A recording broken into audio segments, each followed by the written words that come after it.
Indian sports is reaching new heights. Despite seemingly unsurmountable problems with administration and so on and so forth, Indian athletes continue to make their mark around the world. Golf is one such sport, one of the fastest growing in India. And of course now it has been included in the Olympics as well, where India will vie for a medal in the 2016 Rio Olympics. Talking of golf, I'm joined by a legend of the game, Colin Montgomerie, OBE, one of the most successful golfers from Britain, a Scottish legend. Colin, thanks a lot for joining us and it's a great pleasure to have you here in India. Indeed, thank you very much for having me on your show, fantastic. You're here for a junior event for the Hero Cycles Golf Cup. Yes. Just tell us a little bit more about your association and how it came into being.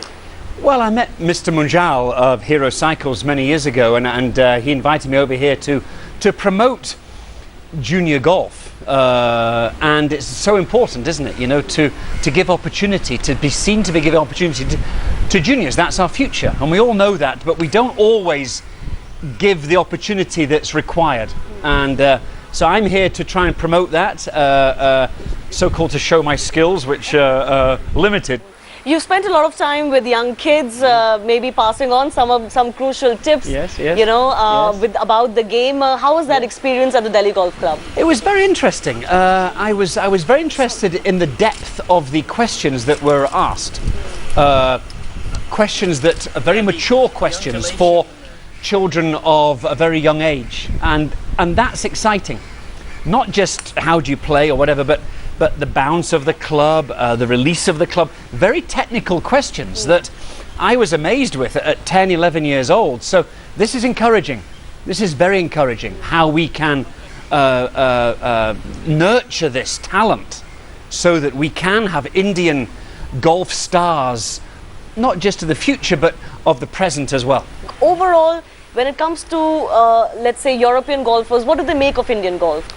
I think we very much appreciate the Indian history of golf. Remember that the Royal Calcutta Golf Club is the second oldest golf club in the world. Right. We talk about St Andrews, the home of golf. Number 2 is Royal Calcutta in India. So you have a great history of golf. What we must do is, like any sport, I was lucky in Scotland. I followed the great Scottish players of the time. England the same. The young English players are following Tony Jacklin, Nick Faldo. The Welsh players are following Ian Woosnam. It's like any sport. In tennis in Germany, Boris Becker, Steffi Graf. In cricket, your Tendulkar. You know, you follow these. We need a real world star. Jeev Milkha Singh was that very much, and a very good friend of mine, Jeev, great guy. We need to follow a real Indian star, and this is why here is very important to try and find the next Indian star for others to follow, not just himself. You mentioned the Royal Calcutta Golf Club. I hear a little birdie told me that that's one place you want to visit in India. Well, I haven't been to Calcutta. I've been to Mumbai, I've been to Delhi and Goa and other places, but not Calcutta. So I look forward one day to play. I played the oldest golf course in the world many times, St Andrews. I would love to play the second oldest in Calcutta. Coaching for such an intricate sport is also extremely very important. Very important. Do you feel we have enough of the coaching base to teach kids, young kids, the right techniques? No, I don't, unfortunately.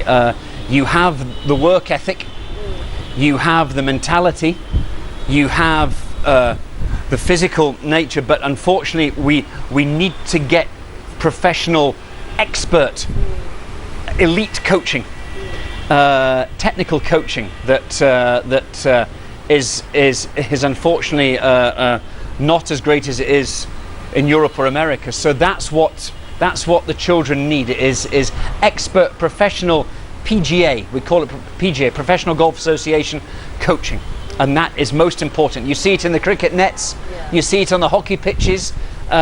But we don't see it on the golf courses, and that's what we need. Especially early when a golfer's just starting out. Precisely. The cricket is taught at a very early age. Straight bat. I was always told that. I couldn't do it. I swung across the line. How much cricket did you play when you were young? I did. I played a lot of cricket at home. Yeah. Oh yeah, I did. I I opened the bowling, okay? I was a bowler.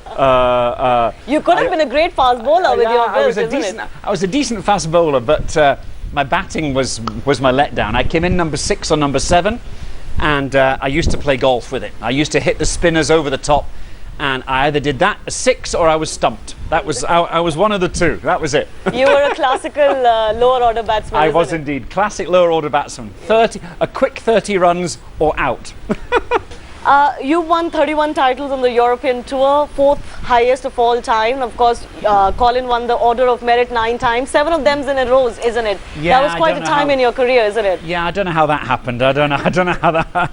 The competition must have been having days off, you know. But yeah, that was a good time. That was a good time. It was like a conveyor belt, you know, and I couldn't get off. It was just when I won one, I wanted to win again. It was the challenge of it, you know.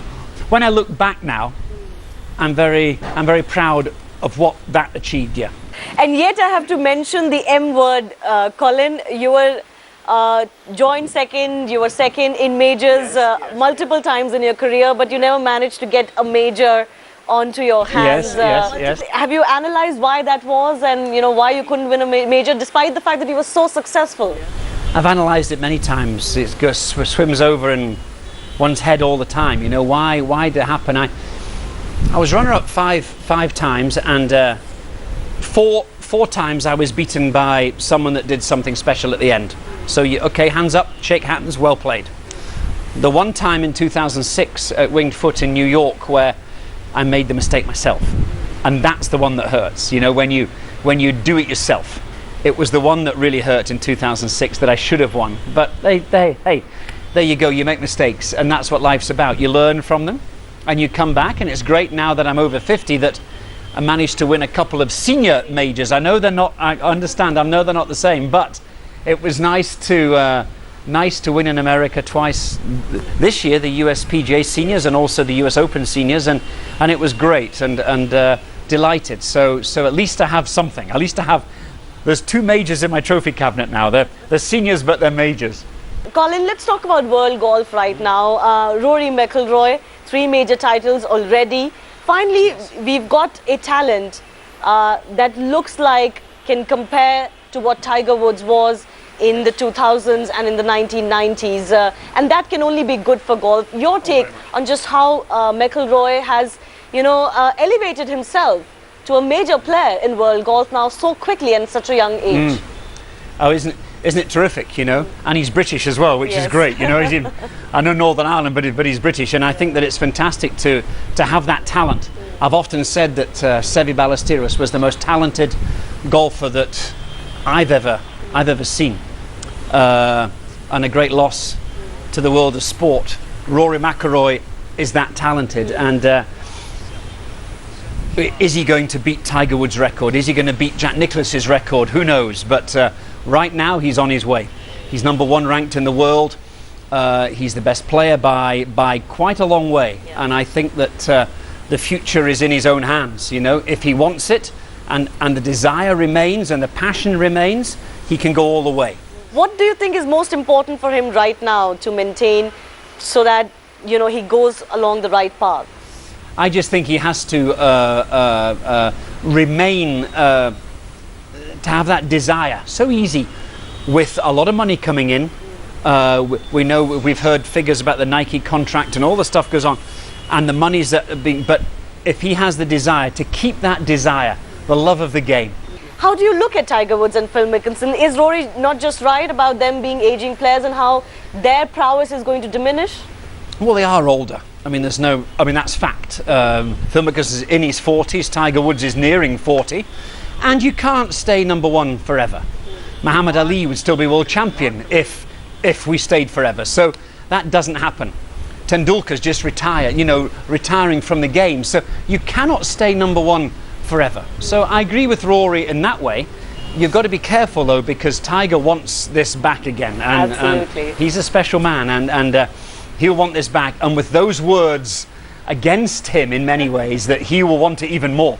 Phil Mickelson is a very dangerous character Yes. that can play the game, believe me. Any special memories? Of course, that 1997 win where you sank in the winning Yes. putt. Of Yes. course, you have the record only second to Nick Faldo, isn't it? When it comes to scores made. Yeah. Your special memories from the Ryder Cup? Oh, I could talk to you all day about every Ryder Cup, starting in '91. You know, the memories of the matches that you played against, and the great friendships that are built up with your playing partner. Nick Faldo, Bernhard Langer, Padraig Harrington, Lee Westwood, and then to captain the team, of course, to win back the Ryder Cup, to regain the Ryder Cup was fabulous in 2010. Colin, thanks a lot for talking to us. It Not was at all. really great to have you in India and talk to young kids in India, and hope they learn from you. Well, it's been a delight to be here, and anytime invited to here, please, because you have a great country, and if I can support and promote and nurture the game of golf, all the better. We look forward to seeing you again. Thank you so much.